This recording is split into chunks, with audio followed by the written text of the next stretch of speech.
Bonjour. J'ai des questions avant de moi, là. La première, quelle est votre vision de l'Acadie des terres et des forêts? Dans ma façon de penser, les Acadiens des terres et des forêts ont toujours franchi les frontières. Si on regarde au début, comme j'ai une carte de le trajet des pionniers, ça part de l'Acadie, ça va au Québec, ça retourne au Nouveau-Brunswick, c'est rendu au Maine. Puis quand que je fais de la généalogie, par exemple, dans la famille Violette, il y avait un Belloni Violette qui était devenu membre de la législature. Son frère, Rosimond, demeurait à Saint-Léonard, puis est entré dans le commerce. Le fils de Rosimond est devenu échevin de la municipalité du comté de Madawaska. C'est-à-dire, sur le côté américain, le garçon à Belloni-Violette est aussi devenu membre de la législature. C'est deux cousins, cela, mais sont sur les deux bords de la frontière. Belloni et Rosimond, c'est le père à le docteur Lorne Violette, qui est devenu membre de la législature au Nouveau-Brunswick.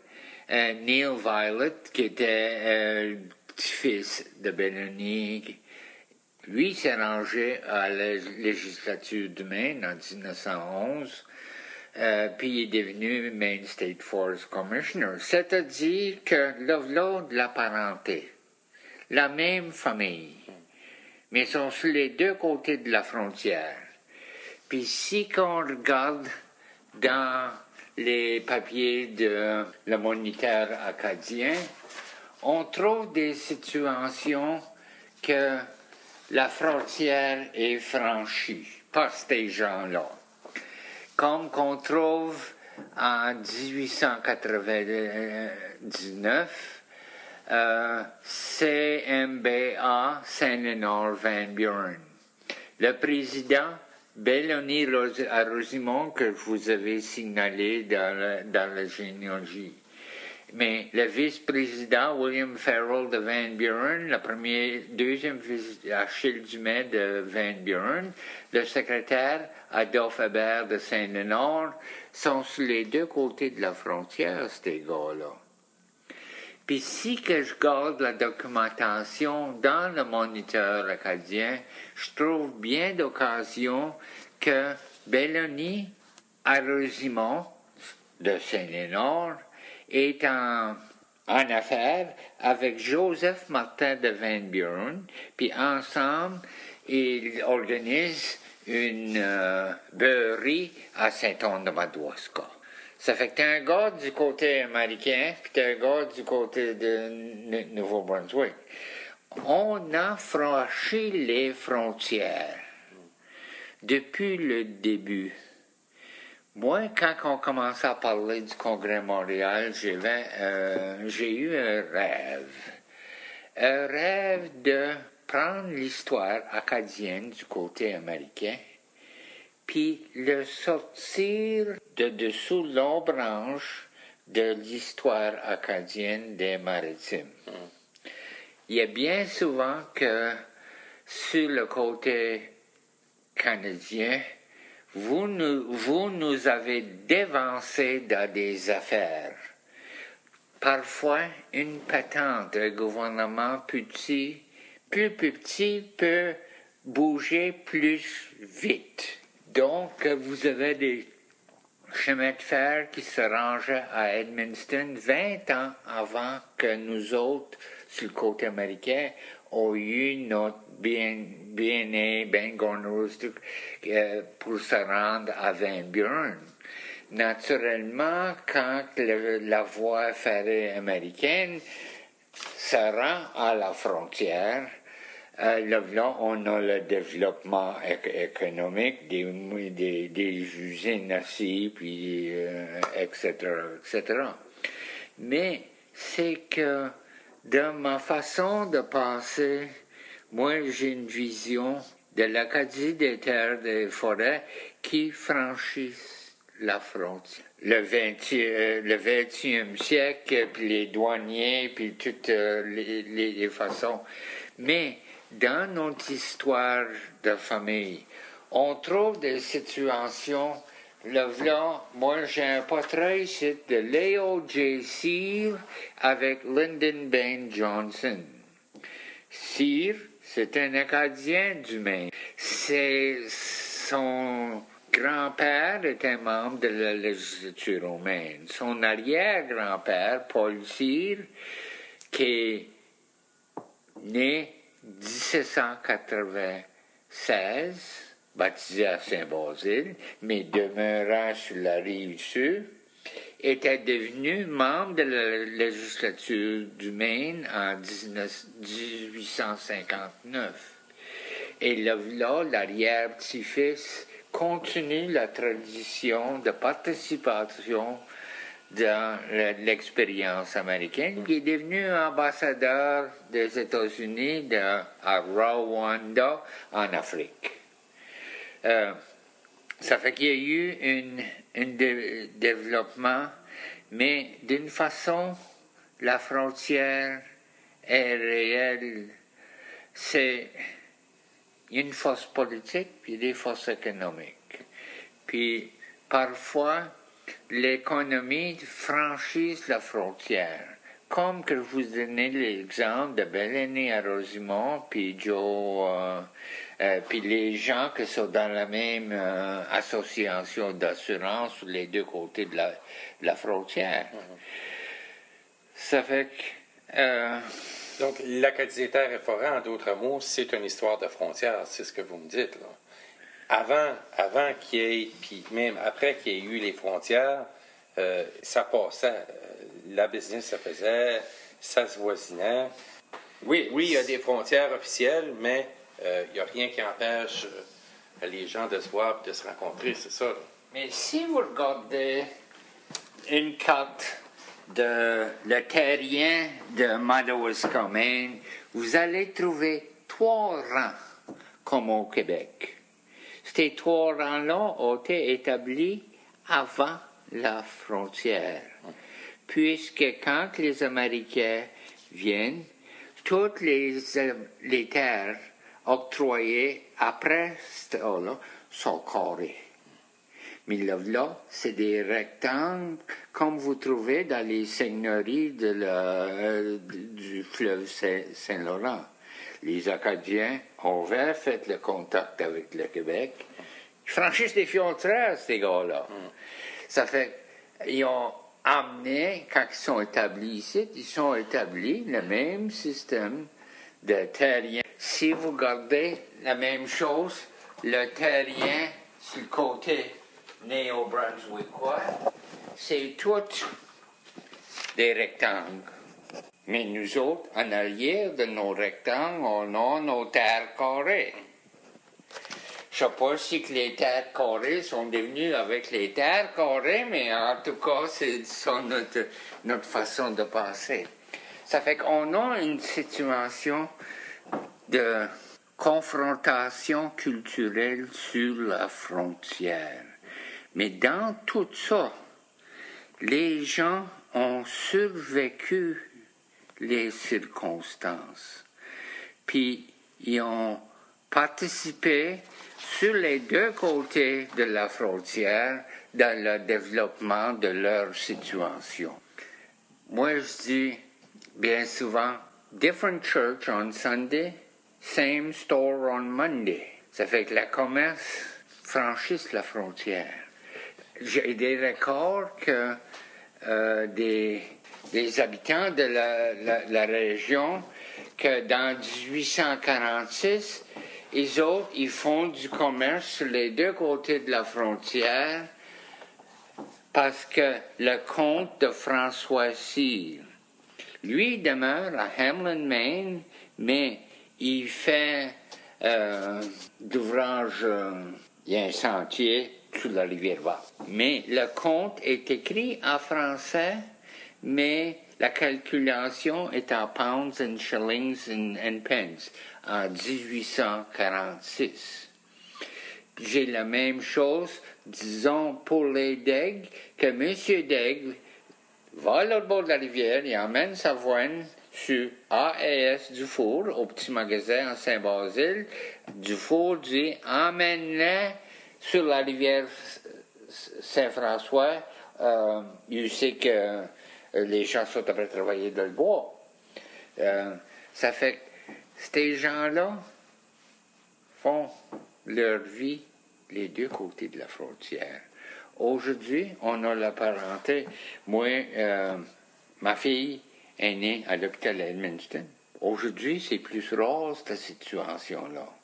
Mais techniquement, là, à la citoyenneté duelle, un natif au Canada, ses parents sont tous les deux américains.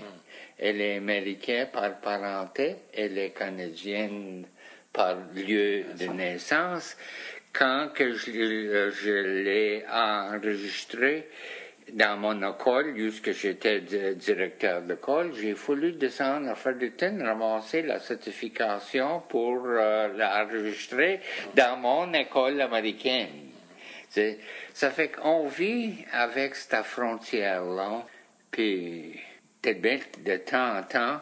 L'Acadie du monde, là, le thème du CMA, là, vous, comme ça, vous voyez ça, c'est notre réalité à nous autres dans l'Acadie des terres et forêts, hein, l'Acadie du monde. Moi, je vois ça du thème commencement régional qui est déjà binational.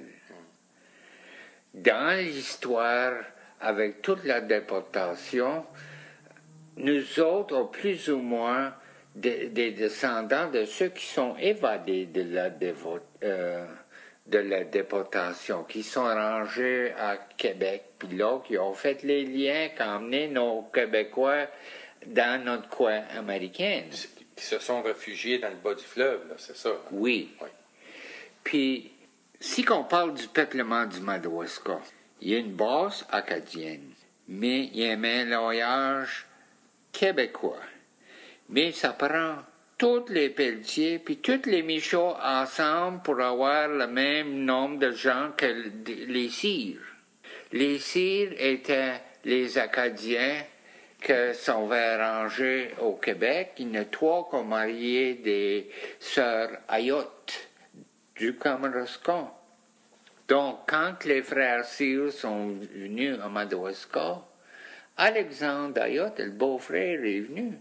Puis le beau-frère, lui, était marié avec les Sauciers, puis les Sauciers avec les Ouellettes, puis les Ouellettes, les Sirois, les Pelletiers. Ça finit pas, là. Ça fait qu'on a vraiment, du début de la région, la fondation de la région par les Acadiens, un mélange qui fait ça difficile pour dire Acadien pur laine. Acadien pur laine. Mon nom Dubay, ça vient de Rivière-Ouelle. C'est le nom de ma mère, Violette, qui vient de le Fort Louisbourg. Puis ces Violettes-là sont mêlées avec les Thibodeaux, qui est acadien. Mais en allant, il y a des cires qui marient des Michauds, puis ça fait... Donc, ce que vous me dites, finalement, c'est que l'acadienneté du peuple, des gens, c'est pas une question de généalogie, finalement. Oui, c'est là, on peut aller chercher, oui, vous dites acadien pur laine, mais c'est un sentiment, c'est une fierté qui va plus loin que la généalogie. Oui. Je ne me rappelle pas tous les détails, mais André Berubet parlait de 4 définitions d'Acadie. Adrien Berubet à l'Université de Moncton, campus Edmundston. Il y avait des différentes façons à définir l'Acadien. Comme moi, je fais la suggestion, en regardant la généalogie, je vois une évolution, un développement dans l'histoire de famille qui a changé les conditions.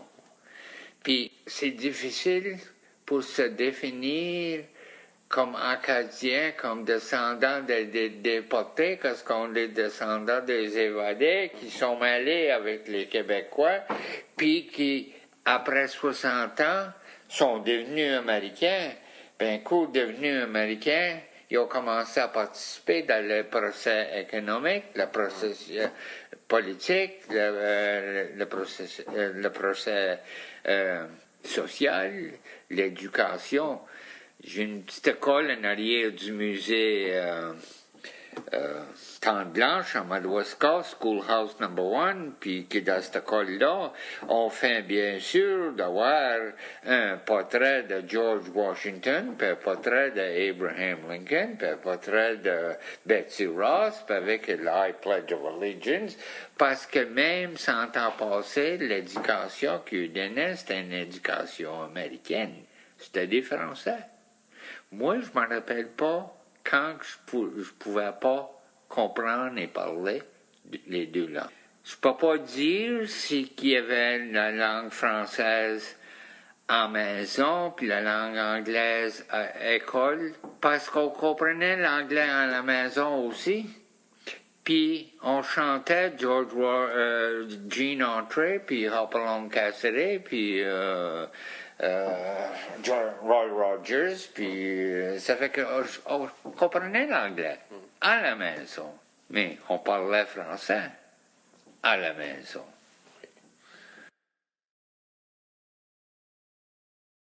On the American side of the river, we speak of being Acadians. The Acadian tradition comes from way before our times when people settled here. The early settlers came from Acadie, which is Nova Scotia. But between the French and Indian War and the American Revolution, these people had fled to Quebec, and the young people there, the young Acadians, married into the Quebec families. So by the time they come to the Madawaska region, the Acadians already have parentage from east and west. Sometimes people ask me, what's the difference between an Acadian and a French-Canadian? And I point east and say, that's Acadie, and I point west and then say, that's Quebec. So we're in between the two, and we've inherited from both sides. Then, after having been here for 60 years, and that's time enough for a young man to become a grandfather. So, the pioneers now had grandchildren who, at that time, became American when the boundary was set at the river. Then, at that point, the state of Maine became concerned with education in what they call the territory of Madawaska. Today, on the American side, the word Madawaska is the area of a town. But if you look across the river, the word Madawaska covers a county, which runs from St. Francois over to Grand Falls, practically. So the word originally was regional. Our grandfathers, at least of the grandfathers of my time, used to speak the word Madawaska as if it was the whole region, say from Hamlin to Fort Kent. But today we've narrowed it to the town of Madawaska. And either end, there's Van Buren and Fort Kent and so on and so forth. But our people who came into this territory of Madawaska had this Acadian background, but today sometimes the word Madawaska Acadian may have more than one sense. Over in New Brunswick, their politics are different than ours, and their population is about half and half English and half French. This is not our situation in Maine. We're a much smaller proportion. We're just a group of some French-speaking people along the St. John River. So to us on the American side, sometimes the word Acadian, and it's said Acadian in English, pas Acadien. Acadian represents those who speak French. In New Brunswick, they would have a word for that. They'd say francophone. But in New Brunswick, the word Acadien doesn't just mean francophone. And you have to distinguish the difference between those who come from the east and those who come from the west. Sometimes in New Brunswick, when you were dealing with both the Acadians from Nova Scotia and the Quebecois from the west, when they get together, the people in the area say, well, you know, what I'm trying to say about Madawaska is about me. And, you know, Madawaskayen is a long word, so if you look for a shorter word, sometimes you will say Brayon. So Brayon is sometimes a word that is used to say people from Madawaska, but not of the party Acadien, of the old politics of the separate parties, and not of the party of Quebec. It's kind of say, how do you define yourself locally? You say, je suis Brayon. And the Brayon celebrates every year le festival, which takes place in what's sometimes called La République du Madawaska. But the Americans don't have exactly that same sense of defining themselves. And sometimes there was a tourist from Madawaska at Caraquet, and that person says to the people at Caraquet, je suis Acadien, and you sais que tu viens du Madawaska. Ah ben, t'es Brayon, toi. So sometimes people from different places have a different sense of understanding the same word. You know, we're in a bilingual area, and sometimes what we write about the Acadians of Maine, and we write that in English, it's hardly read by the Acadiens of New Brunswick. So we are sometimes an unknown element in the greater Acadian story. And so the Acadian story has become l'Acadie de les Maritimes, but there's a border. And if I look at the studies, beautiful studies, very detailed, very scholarly, but the statistics are essentially Neo-Brunswickois. The database of the study is New Brunswick because there is a boundary and you have a different set of statistics for our side, and you'd have to search it at a different site on the internet to understand what Acadie is in Maine in comparison to Acadie of New Brunswick. I sometimes think when you think of the theme Acadie des terres et des forêts, which means, you know, we're not the Acadians of the coast. If you go to Caraquet, they're fishermen over there, they're lobstermen, and so on and so forth. But our people moved 200 miles inland into this area of forests and farmland.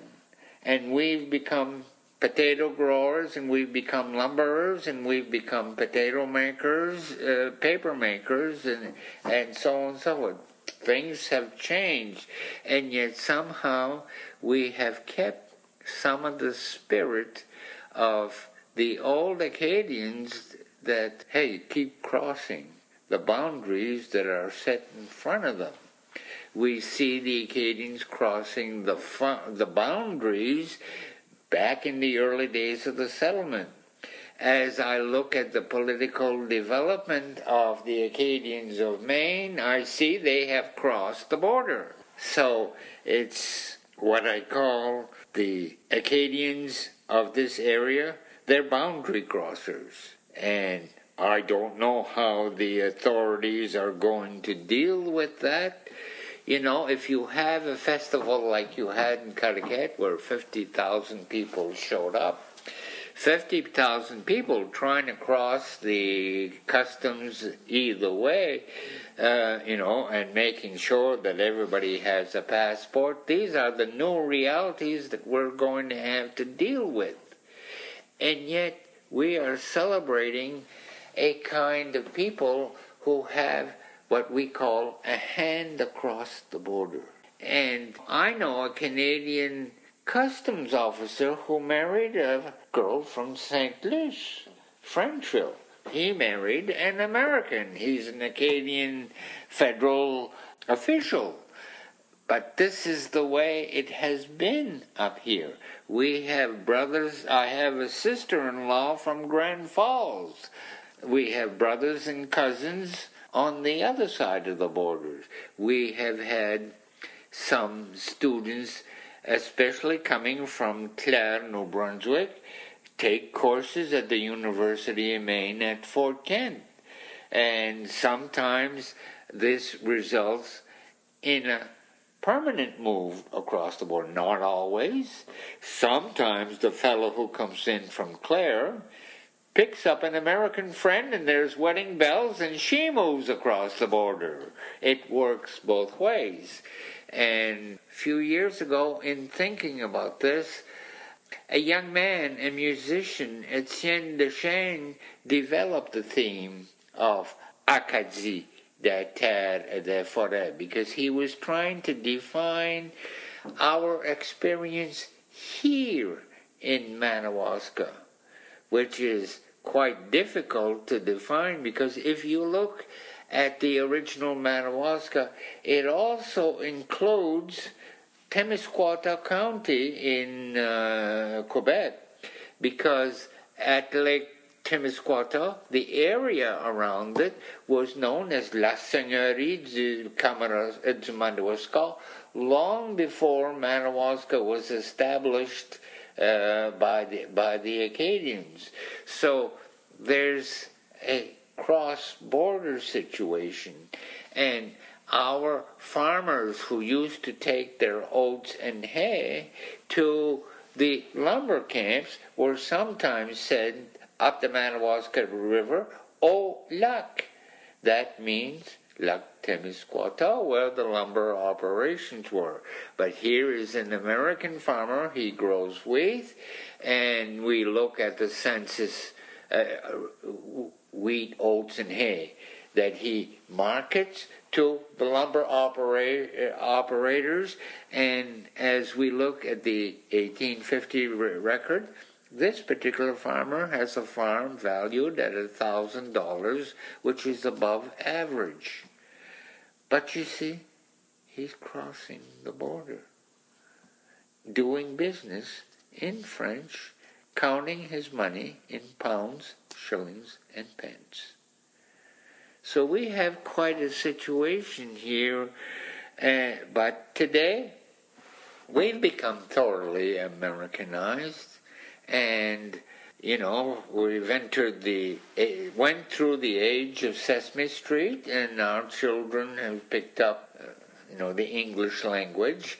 And our young people play basketball and baseball at high school, and it's usually all in English. Only those few from here who cross the border to go play hockey with the teams across, they tend to pick up on the French.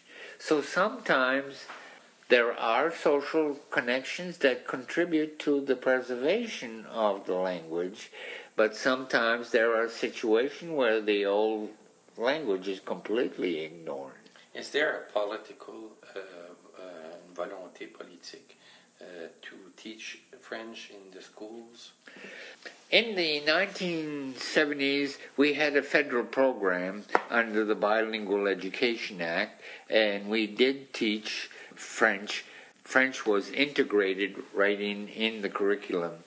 Today, sometimes with federal funding, all of a sudden, when federal funding comes off, all of a sudden your developmental sources and powers are cut off, so to speak. So there has been somewhat of the decline, and when this began to occur, there were people that were concerned that formed Le Club Français, And today, Le Club Français has begun over a year ago to have a preschool program that is a French immersion program for preschoolers.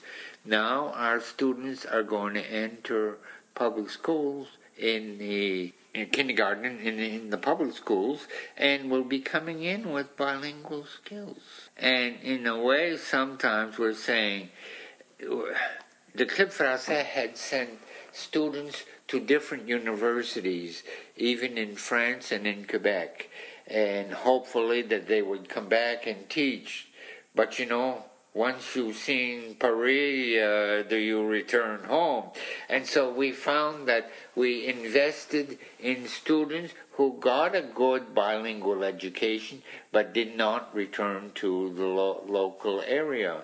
And so we started saying, well, let's look at the opposite spectrum. So we went right down the bottom to the preschool and saying, if we provide the school with bilingual children, they must or they should do something about that factor and continue the development. So we're trying in a subtle way to influence the system to continue or support bilingual education, but it is in the economic times and the budget cutting and so on and so forth. Sometimes the newest program is the first to go, or the last hired, first fired type of thing. We're dealing with labor, governmental situations, so it's not easy. Over 30 years ago, we developed the Acadian Festival. Now, what the festival did is it brought the word Acadian out from the schoolhouse into the street as people started seeing these Acadian flags and what this parade is about and so on and so forth. So sometimes the word has been adopted. We have the Acadian Medical Service and, Acadian this, Acadian that, Acadian... and yet... do people really understand the meaning of the word? Questionable at times. What I have given you is not an American position, it's the position of an American. I've given you, from an American perspective, an individual's experience, So, how CMA defines things, I don't always know. And I may or may not be acceptable in their agenda. Sometimes my history tends to be quite radical. And sometimes it's radical even in the face of the Americans that I live with. I've always tried to work beyond Evangeline. L'Acadie beyond Evangeline. And that has been sort of my effort. And sometimes it's like as if I'm broaching the myth. A myth has developed. Je l'avais cru, le rêve du jeune ange, and all of that stuff. It can get very emotional, and yet when I come out with these facts and say, we're the Acadians who missed the boat, then I'm not matching the agenda of the organization that wants to celebrate the people that have largely defined themselves through the deportation experience. But I think that's why we call it l'Acadie du Monde. It's because we're beyond Evangeline, we're beyond all the genealogy thing. Right. So that's why it's the Acadie du Monde, because we're over that. That's what I'm always trying to emphasize. But sometimes the funding forces may have an agenda that tends to be more traditional. And so I see myself called by the system to share the expertise, but I'm outside the organizational structure, because the organizational structure has an agenda that's quite sourced toward the myth. It's what Joseph Campbell calls the power of the myth. And the political organizations that fund the process do not have the historic view. They have the mythological view that on our side, Americans who know about Acadians, they learned it in high school literature when they read Longfellow's Evangeline. I had a visitor at the museum from Texas, and he asked me about the inferiority of the Acadian language. Well, he's living close to where they were the Creoles, and the Creoles were supposedly socially superior. These lay people in nearby Texas pick up the idea that the Acadian language is somewhat a kind of corrupted French. I pulled out a pamphlet called Tradition d'ici, not ici, but d'ici. And I told them, you know, if you go into Old French, and I said, when they were splitting up the empire, Charlemagne's empire, the phrase in the document, it's not Latin, it's not French, it's in transition in between, but it says, Meon frère Carlos io sit. Mon frère Charles ici. Io, that's him in Latin, sit. Him here. My brother Charles, him here. C'est frère, c'est pas frater en latin, you know. Puis c'est meon, pas meos, en latin, the transition. So, we speak a French that sometimes is an older French. It's purer than the... That's right. The modern French. Right. But people on the outside tend to regard that as somewhat inferior. And I told the man about Languedoc and Landoy, and then how our people come from that border area, you know, below the Loire, which is sort of just a transition between the northern dialect and the southern dialect. And so we have picked up old expressions. I've also told them about how we sometimes use 200 miles inland nautical terms. On va au bord, nous autres. Au Québec, il y a sur la grève, sur, you know, la rive, or, okay? Puis, quand on va à nos champs de patates, on va au large. Well, this is like on the coast when the man goes at sea. Il va au large. The fishermen. Ça fait qu'on a ramassé ces termes-là quand nos gens demeuraient en Acadie. And we still use them. Le Québécois, il ira pas au large, il va aller dans les sentiers, whatever it is. Ça fait. Puis, des fois, il y a des façons de prononciation. C'est un peu différent. Des fois, au lieu de dire faire, on va dire faire. Puis, si tu regardes ça, there may be antiquity to some of those forms of speech. That's not current. You know, les Acadiens were pre-revolutionary French. We didn't go through the revolutionary experience. And France, the language of France has evolved. And even today, sometimes there are expressions here, like for example, in Edmundston, you will find stationnement interdit. Mais à Paris, you will find no parking. So, their language has evolved. You know, sometimes we speak English on the American side, and we don't speak Victorian English. And we don't have lorries and lifts. An elevator for a lift, a lorry for a truck. But you know, the Acadian French may be like as if they are speaking an older French. Like as if they were speaking Victorian English in our area. So, is it French? Yes, but it's often thought of by outsiders to be inferior because they've been told by the establishment, like for example, if I look at Louisiana, the Creoles, hey, they had more nobility and so on and so forth, and they were in New Orleans, not in the bayous, and so on and so forth. So that goes from there to the universities, and from the universities to the public.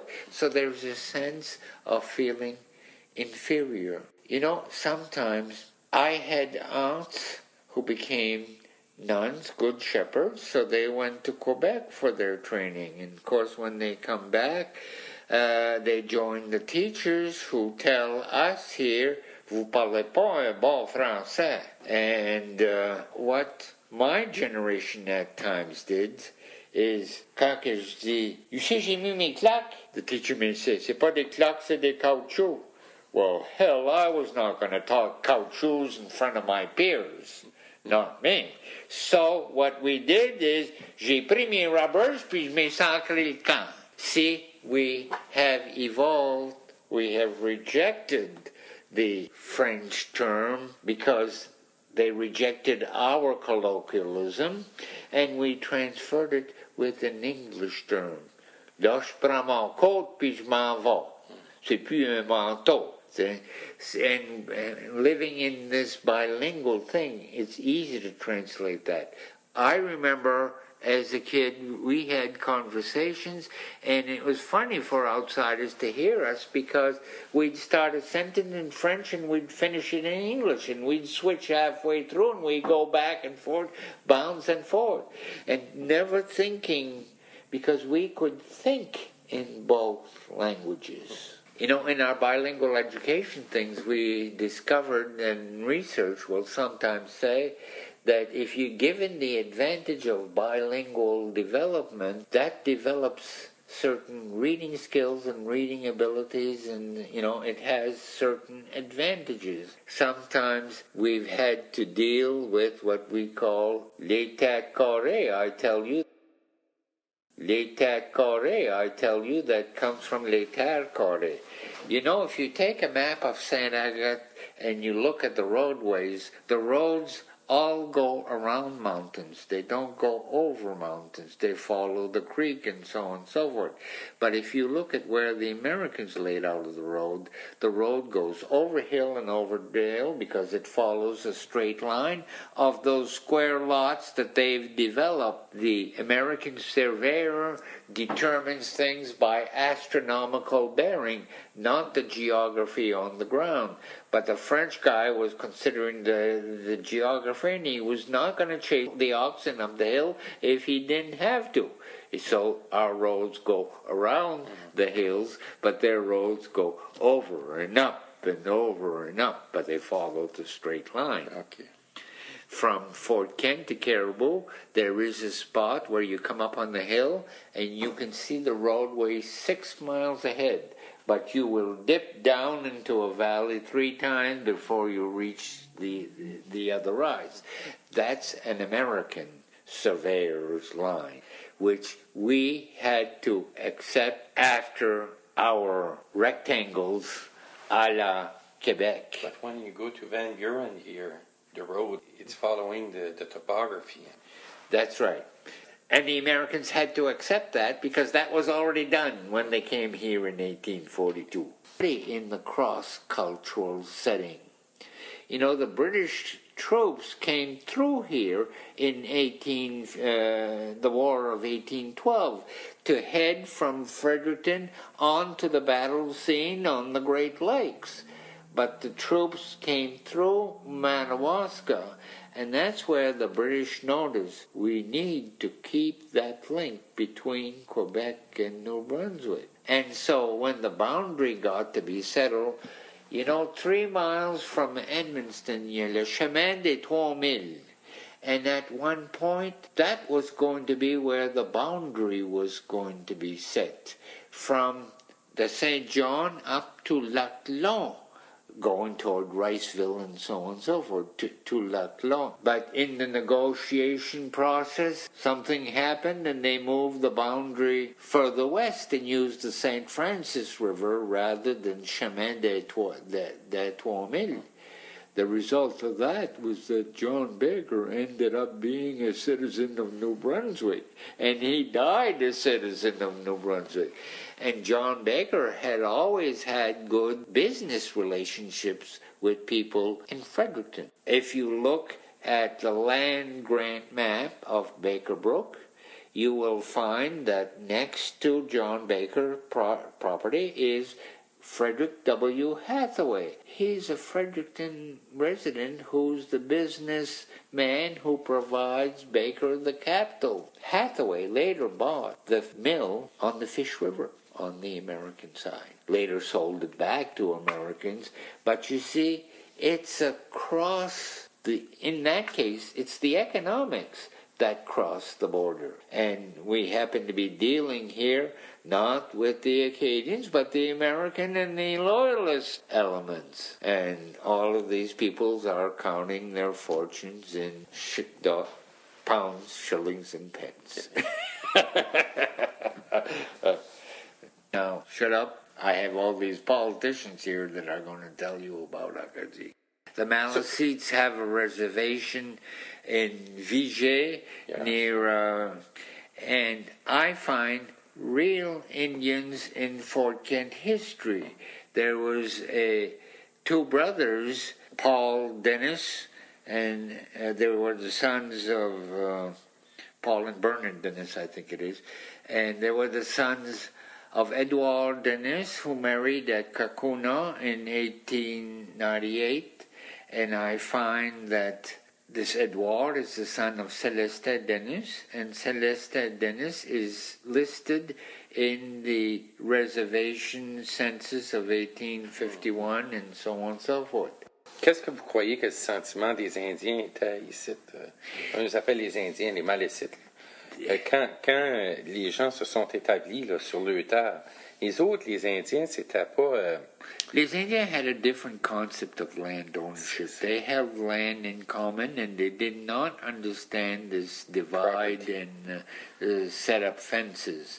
They shared resources of the environment that they lived in. And so they welcomed the arrival of the whites. And, you know, if you go to Nova Scotia, when the people were on the salt marshes, which they diked and created fertile fields to raise oats and hay and so on and so forth, they supplied the Indians with bread, and they let the Indians run in the woods and get bear meat and so on and so forth, and they traded. They traded without, in a sense, invading each other's territory, because the Acadians developed new land in the bay. So to produce a product that was tradable, that the fellow could take in out in the woods, so you didn't invade his hunting ground, and yet you got the benefits because you could develop. And that made, I think, an amicable relationship between the French and Indian, as opposed to the English element who comes into the area and builds a blockhouse on top of the hill. And when you build the blockhouse on top of the hill, all of a sudden there are fewer bears in the wood in that area there, and the Indian is seeing his life change. So I think this contributed to better relationship between the French and the Indian. That theory that I've talked about, I picked up from John Mac Farraghar's A Noble Scheme, something like that.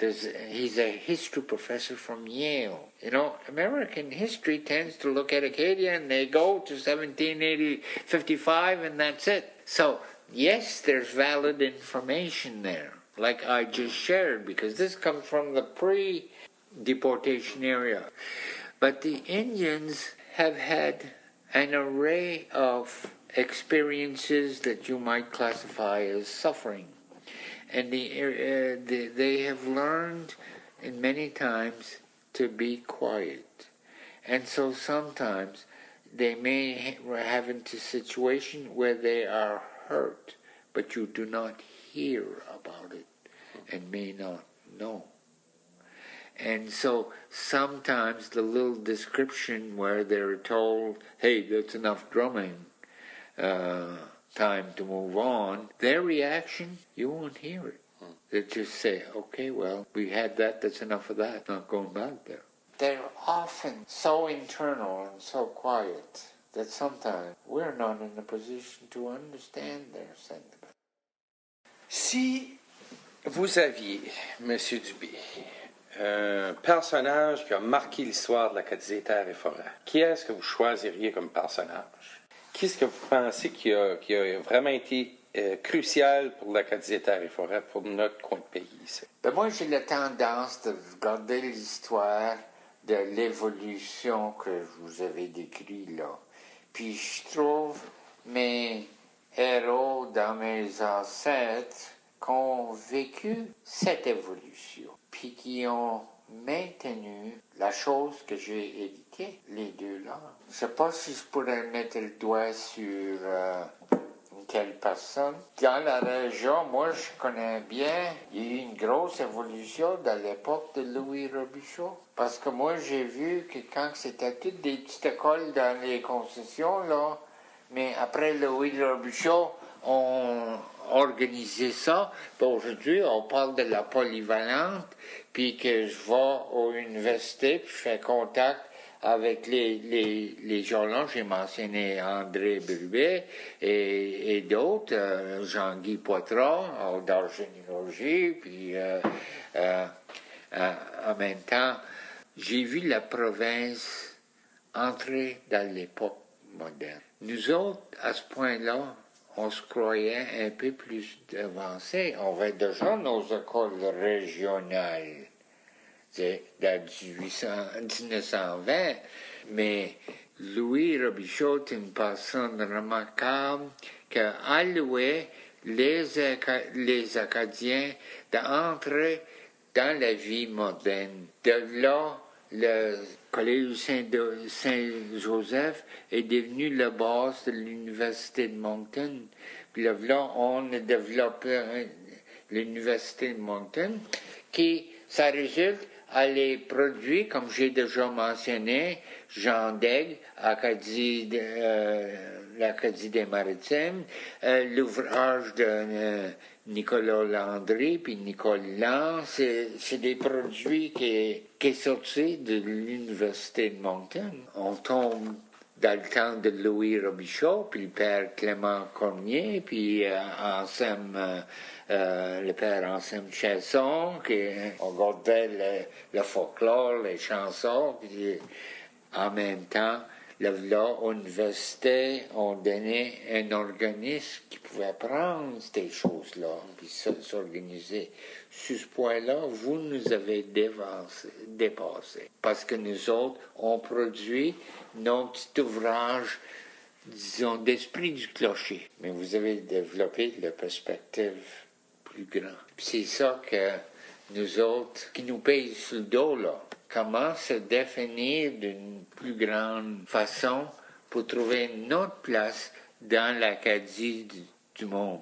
Bon, ben merci. On a trouvé notre héros acadien dans la personne de Louis Robichaud, vous croyez. Donc, Louis Robichaud n'a pas juste fait pour l'Acadie du Nord-Ouest ou l'Acadie du Madawaska, il a fait aussi pour toute l'Acadie. Oui. Parce que de ce temps-là, moi, j'ai vu le Collège Saint-Louis évoluer à l'Université de Moncton. La transformation à l'institution séculière. Oui, c'est pas le coin. Nous autres, pendant la guerre on a eu la dépression. Nos usines ont fermé. Pendant la guerre, l'armée avait besoin d'un tel montant de bois pour les P-38, les ailes à bois, du cèdre, tout ça. Fait qu'ils ont formé la Van Buren Madawaska Corporation. Après la guerre, les États-Unis n'avaient plus besoin des moulins. Irving a acheté le Van Buren Madawaska Corporation. Aujourd'hui, Van Buren Madawaska Corporation n'est pas à Van Buren puis n'est pas à Madawaska. Mais on a notre situation de Irving dans le Maine. Louis Robichaud avait son Irving, lui aussi. Ça fait qu'il y a toutes sortes d'études que tu peux, Little Louis and the Giant Casey par Béliveau. Irving, c'est une telle patente. I mean, he employs 10% of all the people of New Brunswick. Puis on est la même chose dans le Maine. On va avoir our mining up in western Maine is an Irving enterprise. Irving does employ a lot of people on our side of the border. So it crosses, again, it's like that economics that crosses the border. And we operate in that environment, and it kind of forces us to cross the borders, whether it is the economic borders or the cultural border or the political border. We keep crossing that line.